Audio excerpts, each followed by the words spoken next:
There is something strange about desires. Sure, most of us want a happy life with perfect health and enough money to spend every day comfortably.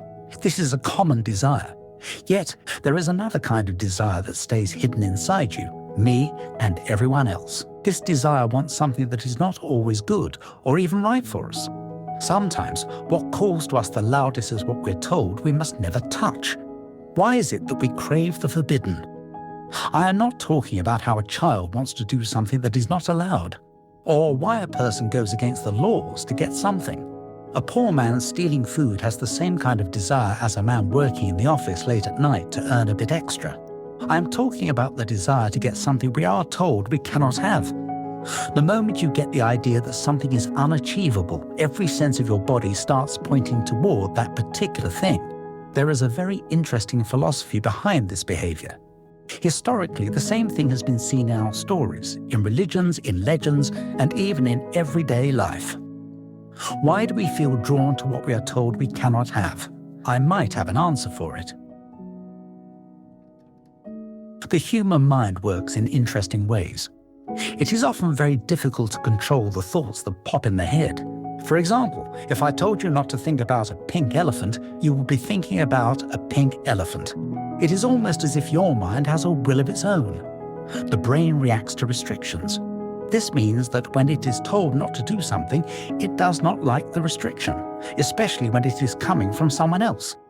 Just like our body rejects foreign cells such as bacteria, viruses, and even other human cells, it is just as adept at rejecting foreign ideas, especially when it limits freedom. There's an interesting theory by Jack Brem called reactance theory.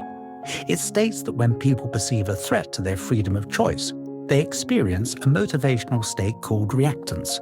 This impulsive motivation is what drives them to fight for freedom, going against all the challenges. This phenomenon can be observed everywhere, from the smallest events to the most impactful moments of life. You see a diary kept on the table with a sign that says, "Don't read," and the first thought that comes to your mind is what exactly is in there. You might not read it, but you cannot deny that the thought does not pop up in your head. Our innate curiosity always plays a role in this behavior. You want to know what exactly is there that is being hidden from you. If it is hidden, it must be something special, something worth the effort. This is the reason why children go against the command to do whatever they want to do. This is why people resist government control, even in cases when it is for the benefit of all the people. The idea of something being forbidden also invokes a sense of mystery. Trying to uncover it gives your brain a dopamine boost. This is why seeing a thriller movie with a great payoff feels so good. And this basic human nature has been seen in many stories, historical texts, and even religious texts. Think of all the stories where someone was going against the norms, trying to fight the established system, and even though things get difficult, the results are worth it. The famous story of Adam and Eve is not just about disobeying the word of God, but also about curiosity and finding out what's being hidden and why. The same is true for Pandora's box. When you are told that something is not within your reach, or even if it is, you are not allowed to have it, a sense of rebelliousness wakes up in you. You question the authority, you go against the norms. This is when your individuality and freedom take control. Some people might not do it. They might be comfortable in being how they are, and they rarely achieve something big in their life. But those who put their curiosity first change things. The forbidden is often the gateway to knowledge or transformation.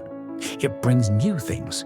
Even if the new things could be dangerous, it is still better than being in the same place. We crave the forbidden because it hides something difficult to achieve.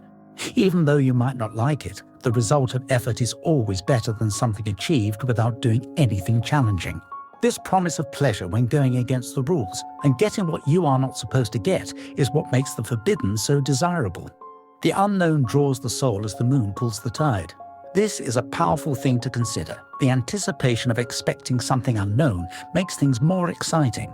There is a thrill in being different and standing apart from the crowd. Nietzsche's philosophy was always about breaking mental conformity and group thinking. It was to remove the veil and find the naked truth. He asked to become something more than human, to become a superhuman. When you look at society and how everything works, you realize that being a cog in the wheel is not too exciting. This does not mean that you become an antisocial element who creates problems for others. This rebellion is far more subtle. You might be in a society where creativity is not fostered. There might be challenges in your life that stop you from doing something big, something that can change lives and help you become what you have always wanted to be. This is where your rebellion must turn from a spark to a fire. Cultures and rules are often there to stop people from getting out of line. Blindly following what you are being told is not the right way to live. Of course, this is not the case with everyone. But if you feel that there is something you crave, something that you want to do but are too afraid to break the norms, then you need to think about your life again. You might be craving the forbidden because there is nothing exciting left in your life. If you feel that you are living right and yet you are often mad with the thought of seeking something more, then there must be a lack of one or more of these four things: freedom, power, love, or self-discovery. Oftentimes, the forbidden thing that you seek becomes the mirror, showing you what you really want inside your life. What if the forbidden is just a test? Not to punish us, but to help us meet ourselves. But before you think of pursuing the forbidden, there are things to keep in mind. Philosophy is all about practical philosophy, and extracting something actionable from such a metaphysical topic can be complicated. Think about it this way. What is the one thing you've always been drawn to but never dared to reach for? And why? There might be many reasons why you cannot do or get something that you have always wanted. Some could be internal reasons and some external ones. But remember that this desire to crave what has not been given to you is normal. And if not acted upon, it can become a problem for you.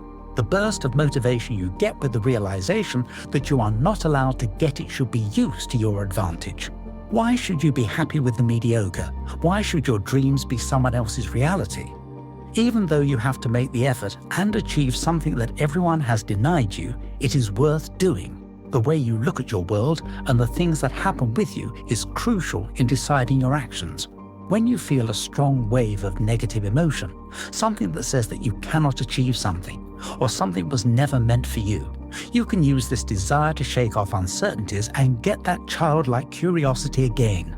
This simple method works in almost every scenario, be it learning something new, trying to get in shape, or getting out of your bed and doing something that you have kept on hold for days.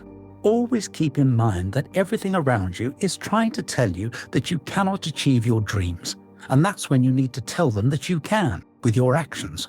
Why must you go quiet into the good night? And if you are caught at the other side of this idea and start assuming that perhaps the reason why something is forbidden to you is because you were never meant to get it, just know that something being forbidden to you means that it has a connection with your existence. Your challenge in life is to get there, and that is exactly what you should do. Turn it into your passion, and then watch it become your purpose. Being the favored one is good. Being the privileged is also good. But the best thing in life is to be the underdog who fights against the odds and becomes an example of breaking the status quo. Turn this desire of wanting something forbidden into a weapon to achieve your goals. And that was all for this video. If you liked what you saw, then consider subscribing to the channel. There are more videos on practical philosophy on the way. You surely don't want to miss them. Till we meet next time, keep improving and pushing ahead.